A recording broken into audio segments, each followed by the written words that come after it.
Isang magandang balita para sa ating kababayang si Casimero dahil kinumpirma na ng Ohashi Promotion at ang Tekken Promotion nitong si Mr. Honda na sila ay muling sesentro sa Asia para sa mga upcoming fights nitong si Naoya Inoue. Para po sa kalam ng lahat, nung isang araw lamang ay tuluyan ng kumalas sa top rank promotion kay Bob Arum, etong si Naoya Inoue.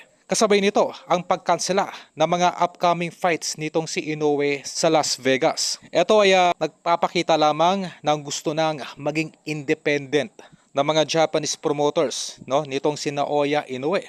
At gagawa sila po, no, ng sarili nilang pangalan sa mismong bansang Japan. Kumbaga ay magkakaroon na po ng kompetisyon sa pagitan ng Japanese at American promoters. Kumbaga ang bansang Japan ang magiging equivalent ng Las Vegas sa Amerika. Well, ito ay isang magandang balita, no, direkta dito sa ating kababayang si Casimero. Sa mga kaliwat kanang interview po ngayon, no, dito kay Ohashi ay nababanggit itong ating kababayang si Casimero bilang isa sa kanilang mga option na magbibigay ng exciting fights dito kay Naoya Inoue. Kung titignan nga naman, no, kung dito na sila magsesentro sa Asia, iilan lamang po, no, yung mga exciting fighters nakadivision nitong si Naoya Inoue na pwede pong magbigay ng magandang laban dito sa kanilang alaga.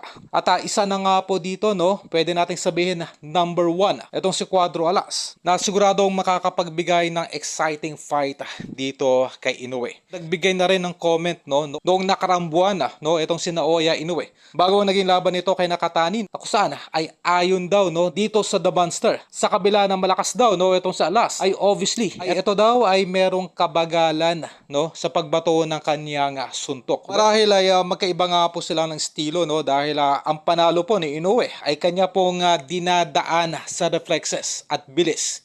At itong ating kababayan naman ay dinadaan po sa lakas at timing.